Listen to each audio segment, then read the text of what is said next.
ఓం సాయిరామ్. సమర్థ సద్గురు సాయినాథ్ మహారాజ్ కీ జై. మన సాయి భక్తులందరికీ నమస్కారం అండి.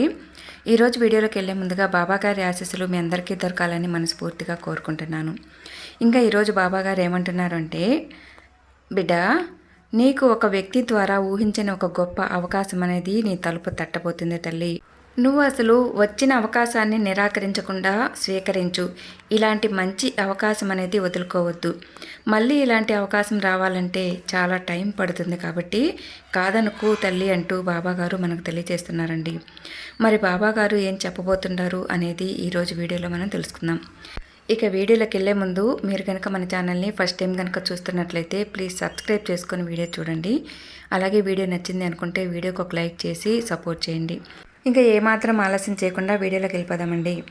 మనము బాబాగారి దగ్గర ఎప్పుడు అడుగుతూ ఉంటాం కదండి, బాబా నాకు జీవితంలో ఏదైనా ఒక అవకాశం అనేది అందించు బాబా, నేను చాలా కష్టాల్లో ఉన్నాను, నాకు అవకాశాలు రాక చాలా బాధపడుతూ ఉన్నాను, ఒకే ఒక్క అవకాశం అందిస్తే నాకు ఉన్న టాలెంట్ అనేది నేను నిరూపించుకుంటాను అని ఎవరైతే బాబాగారి దగ్గర అడుగుతూ ఉంటామో అలాంటి వారందరి కోసం అండి బాబాగారు ఒక మంచి అవకాశాన్ని మన ముందుకు తీసుకురాబోతున్నారండి. ఎవరైతే బాబా మీద నమ్మకం పెట్టుకొని బాబా దగ్గర శరణు వేడుకుంటూ ఉంటారో, నమ్మకంతో బాబాని అవకాశం కోసం వేడుకుంటున్నారు, అలాంటి వారి కోసము ఒక వ్యక్తి ద్వారా నీకు అవకాశం అనేది రాబోతుంది అని బాబాగారు అంటున్నారండి. నిజంగానండి, మనకు ఎవరో కూడా తెలియని ఒక వ్యక్తి అంటే మూడో పర్సన్ అనమాట. అలా ఒక వ్యక్తి ద్వారా మనకు అవకాశం రాబోతుంది అంటే అతను ఎందుకు వస్తాడో, ఏ కారణంతో మనకు ఎదురుపడతాడో, మనకు అసలు ఎందుకు ఇలాంటి అవకాశం ఇస్తాడో అనేది మనకు తెలియకపోవచ్చునేమో, కానీ బాబాకి మాత్రం తెలిసే ఉంటుంది. అది ఏం జరుగుతుంది, బాబా ఏం చెప్పబోతున్నారు అనేది మనం ఇప్పుడు తెలుసుకుందామండి. ఒక బాబా భక్తుడండి, నిజంగా అతను అవకాశాల కోసం చాలా ప్రయత్నాలు చేస్తూ ఉంటాడు.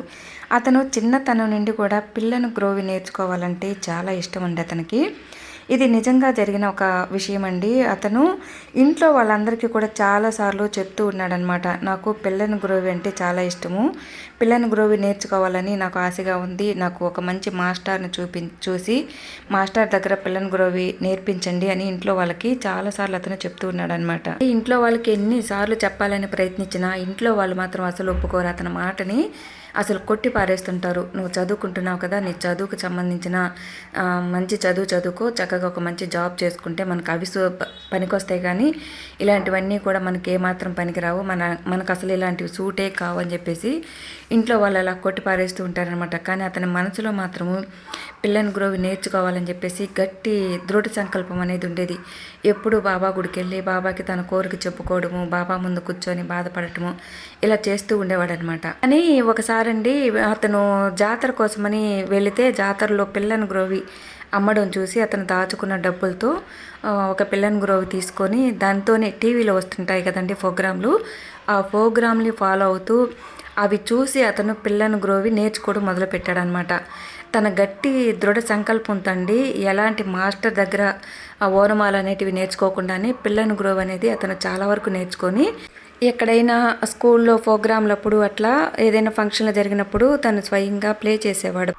వాళ్ళ నాన్నకి ఒక కిరాణా షాప్ ఉండేది. ఎప్పుడైనా వీళ్ళకి పని ఉన్నప్పుడు అట్లా ఆ పిల్లాడిని షాప్లో పెట్టేవాళ్ళనమాట, షాప్ చూసుకోమని. అలా ఒంటరిగా అవకాశం వచ్చినప్పుడల్లా షాప్లో కూర్చొని ఆ పిల్లని గ్రోవ్తో తను ప్రాక్టీస్ చేస్తూ ఉండేడనమాట. కానీ వాళ్ళ ఇంటి పక్కనే అండి ఒక అతను ఉండేవాడు. అతను ఎప్పుడు షాప్కి వచ్చినా కూడా అతన్ని ఎప్పుడు ఈ పిల్లాడు సరిగా మాట్లాడేవాడు కాదు, అంటే సరిగా పలకరించడం అట్లా ఏది లేదనమాట.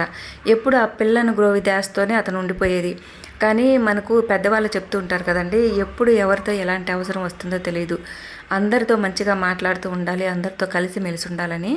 ఇలాంటి అవకాశాలు ఎప్పుడు ఎవరి గుండా మనకు భగవంతుడు తీసుకొస్తాడనేది మనకు తెలియదు అనమాట. షాప్లో అతను పిల్లని గ్రోవితో ఒకసారి ప్రాక్టీస్ చేస్తున్నప్పుడు పక్కింటి అతను అలాగ రోజు వచ్చేలాగే షాప్కి వచ్చి ఆ పిల్లాడితో అడిగాడు అనమాట, నువ్వు ఎక్కడ ఏ మాస్టర్ దగ్గర ఇలా నేర్చుకున్నావు, ఏంటి నీకు ఎప్పటి నుంచి నేర్చుకుంటున్నావు అంటే ఆ పిల్లాడు అప్పుడు చెప్పాడు, నాకు ఎలాంటి మాస్టర్ దగ్గర నేర్చుకోలేదు, మా ఇంట్లో వాళ్ళకి ఇష్టం లేదు, నాకైతే బాగా ఇష్టం అండి ఇట్లా నేర్చుకోవడం, పిల్లని గ్రోవ్ అందుకే నేను స్వయంగా టీవీలో చూసుకొని ఇట్లా నేర్చుకున్నానంటే నీలో మంచి టాలెంట్ ఉంది, నాకు తెలిసిన ఒక డైరెక్టర్ దగ్గరికి నేను తీసుకెళ్తాను, యాక్చువల్లీ నేను మ్యూజిక్ డైరెక్టర్ దగ్గర వర్క్ చేస్తుంటాను, నిన్ను కూడా డైరెక్టర్ దగ్గరికి తీసుకెళ్ళి ఒకసారి పరిచయం చేస్తాను, అతను కనుక నీకు ఒక మంచి అవకాశం ఇస్తే నువ్వు అక్కడి నుంచి పిల్లని గ్రోవి నేర్చుకునే అవకాశం ఉంటుందని చెప్పేసి తనని తీసుకొని పోయి వాళ్ళ ఇంట్లో వాళ్ళకి ఒప్పించుకొని తనని తీసుకుపోయి డైరెక్టర్ దగ్గరికి పరిచయం చేశాడనమాట.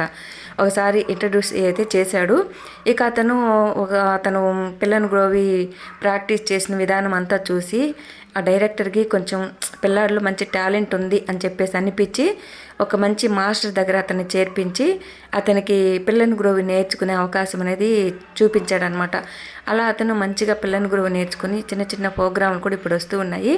తను అలా చేసుకుంటూ ఉన్నాడనమాట. ఫ్యూచర్లో మంచి అవకాశాలు వచ్చే అవకాశం కూడా ఉంటుందన్నమాట అతనికి.